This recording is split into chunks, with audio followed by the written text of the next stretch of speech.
হাতে bandage sir, হাত তো ভেঙে গেছে, ওই জায়গায় তো ওরা চিকিৎসা করে নাই। পরে এই জায়গায় আমার মামার মালিকে নিয়ে হাসপাতালে গেছিল, এক্সরে করছে।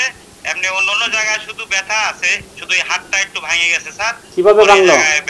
প্লাস্টার ওই যে মারছে স্যার, ফিরাইছি, মা মা বাঁচালো, মা বাঁচালো, এই যে হাতের পর মারছে, এই হাতে মারছে, জেনে শুনে মারে স্যার, রড দিয়া, পাইপ দিয়া। ও এই জন্য হাত ভেঙে গেছে মানে পিটানিতে। করছি স্যার। হ্যাঁ, আপনার ভিডিও আমরা দেখছি, আপনার ভিডিওটা দেখেই আমরা কাজ শুরু করছিলাম। আমরা এখান থেকে আসামি তো দুইজন ধরছি। পায়ে কারেন্ট থেকে শর্ট দিয়া কি করছে স্যার দেন, আমি একটু পাউডার দেখাই, এই দেখেন। আমার মারে দেখায়েন না স্যার, আমার মারে দেখায়েন না স্যার। না না বুঝতে পারছি, ঠিক আছে ভাই, বুঝতে পারছি। পুরা শরীরে স্যার, পুরা শরীরে বাড়ির দাগ স্যার, আমারে উলঙ্গ কইরা মারছে স্যার, এই যে দেখেন স্যার, পুরা শরীরে বাড়ির দাগ স্যার, পুরা শরীরে। আমি তো কাউরে কিছু কই না যে আমার মা তো পাগল হয়ে গেছে স্যার, পুরা শরীরে স্যার। আমি হাঁটতে পারি না স্যার, প্যান্টটা উঁচা করতে পারি না, নাহলে আমি সব দেখাইতাম স্যার। না বুঝতে পারছি ভাই, অনেক নির্যাতন। যাক, আল্লাহ এখন আলহামদুলিল্লাহ যে আপনি অন্তত মুক্ত হয়েছেন। এখন আপনার যদি বাংলাদেশে ভালো মতো ফিরে আসেন, আপনার ওয়াইফ, আপনার মা, ওনার অনেক কান্নাকাটি করছে, টেনশন করছে। আমাদের যারা কাজ করছে তাদের জন্য দোয়া করবেন। আমার মারে কোয়েন না স্যার, আমার মা আমার মারে কোয়েন না স্যার। যেভাবে নিয়ে গেছে, মনে করেন যে একটা গাড়িতে 3টি লোক ছিল, একটা বাঙালি ছিল, 2জন লিবিয়া ছিল। এখন আমি কাজ করি, মনে করেন যে ডাইন সাইডের ডালাটা খুলে, মনে করেন যে আমি ময়লাটা তুলতে গেছি, তখন লাগে বাঙালি আমাকে ঘাট ধরে ভিতরে নেছে, আর লিবি পিছন থেকে ধাক্কা দিয়ে মনে করেন যে আমার গাড়ির ভিতরে ঢুকা দিয়ে, মনে করেন 2জন চাপ দিয়ে আমার উপরে বসে পড়ছে, বুঝছেন। দুইটা চেকপোস্ট ছিল, ওই দুইটা চেকপোস্ট ছিল, ওই চেকপোস্ট পাড়ি দিয়ে আমাকে নিয়ে গেছে। নিয়ে যাওয়ার পরে মনে করেন যে বাংলাদেশে আমরা যে ল্যাট্রিন করি, টয়লেট করি, ওই টয়লেটের মতন মনে করেন যে ওই টয়লেটের ভিতরে আমাদের নামা দিয়েছে, ওইরকম সিস্টেম আছে, ভিতরে নামা দিয়ে মনে করেন যে উপরে ডাকনিটা আটকাতেছে, একেবারে অন্ধকার, একেবারে অন্ধকার, কিচ্ছু দেখা যায় না। মনে করেন ওখানে নামলে পারে মানুষ এমনি হার্ট স্ট্রোক করে মারা যাবে, এমন অবস্থা। ছিল না, কারণ তারা যেভাবে তাকে রাখছে, আমার দেখে নিজেদেরই গা শিগড়ে ওঠে যে আসলে এখানে তো মানুষ থাকলে অটোমেটিক মানুষ মারা যাবে। আমাদের সদরে যিনি অপহরণের শিকার হন, ভিকটিম মামুন, তাকে প্রথমে আটক করে, এরকম একটি তথ্য আমরা পাই যে তাকে আটক করে তার কাছ থেকে মুক্তিপণ হিসেবে ইতোমধ্যেই 10 লক্ষ টাকা তার আত্মীয় স্বজনের কাছ থেকে নিয়ে নেয়। এবং দুঃখের বিষয় হলো যে এই টাকা দিতে গিয়ে তিনি তার জমি বন্ধক রেখেছেন, তিনি তার বসত ঘর বিক্রি করেছেন, মানে যত উপায় করা যায় ধার দেনা করে এই টাকাটা কিন্তু তিনি দিয়েছেন। কিন্তু তারপরে ভিকটিম যখন উদ্ধার হয় নাই, তখন এই ভিকটিমের পরিবার আমার কাছে প্রথমে যোগাযোগ করে। যোগাযোগ করলে আমি তাৎক্ষণিক তখন আমাদের ওসিডিবি ইমরান মাহমুদ তুহিন, তাকে তখন এই দায়িত্বটি প্রদান করি যে কত দ্রুততার সাথে এই কাজটি সম্পন্ন করা যায় এবং ভিকটিমকে উদ্ধার করা যায়। তো আমরা এই যেহেতু 10 লক্ষ টাকা প্রদান করা হয়েছিল, তো সব মিলিয়ে সেই সূত্র ধরে আমরা প্রথমে কাজটি শুরু হয়। আমরা প্রযুক্তির সহযোগিতা নিই এবং পরবর্তীতে ম্যানুয়াল সোর্স ব্যবহার করি।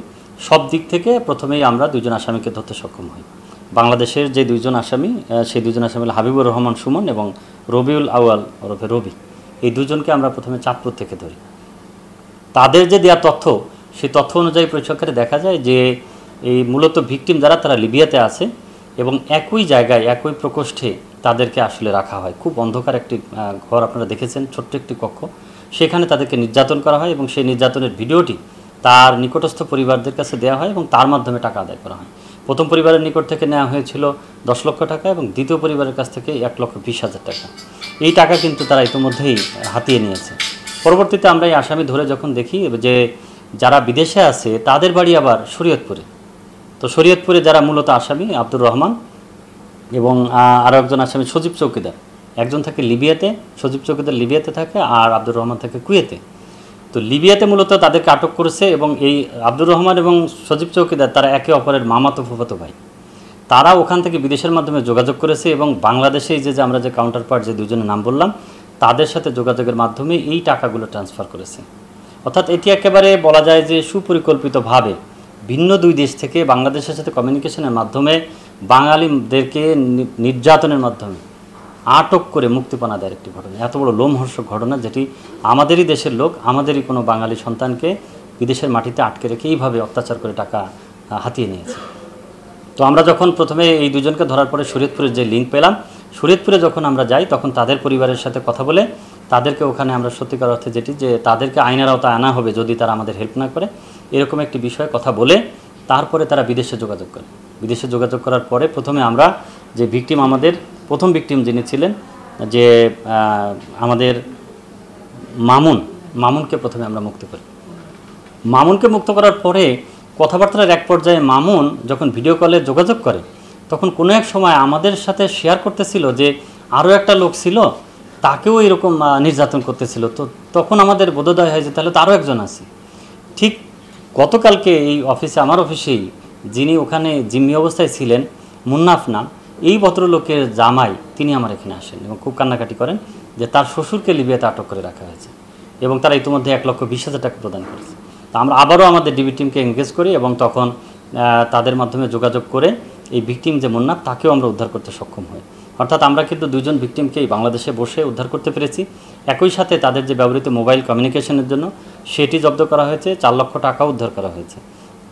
তো সবচেয়ে বড় স্বস্তির বিষয় হলো যে এই সুদূর লিবিয়াতে আটককৃত আমাদের বাংলাদেশের প্রবাসী ভাই যারা অত্যন্ত কষ্টে দিনাতিপাত করেন এবং বাংলাদেশের জন্য যে বৈদেশিক মুদ্রা অর্জন করেন, তাদের যে বিপদ, এই ক্রান্তিকালে তাদেরকে আমরা কোনো রকম অতিরিক্ত মুক্তিপণ অথবা অন্য কোনো কিছু ছাড়াই এই বাংলাদেশে বসে আমরা যে তাদেরকে উদ্ধার করতে সক্ষম হয়েছি এবং তাদের যে আনন্দ, তার যে আত্মীয় স্বজনের যে একটা অভিব্যক্তি, এটি সত্যি মনে রাখার মতো।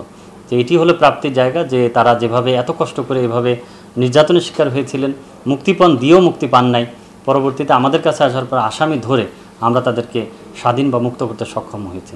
এটি হলো আমাদের ভালো লাগার বিষয়। মারা যাবে কি মার ফেলবে, আমারও অনুভূতিটা অন্যরকম ছিল। এখন অনুভূতি আমার অনেক খুশি, অনেক আনন্দ। প্রশাসন করেও বলছি, প্রশাসনরা অনেক কিছু করেছে আমার জন্য। আর ভাবছিলাম যে ঈদটা অনেক খারাপ কাটবে, এটি ভাবছিলাম। এখন ঈদ হয়েছে, ঈদের আনন্দটাও ভালো লাগবে, সব কিছু মিলেই সেই আনন্দ লাগছে।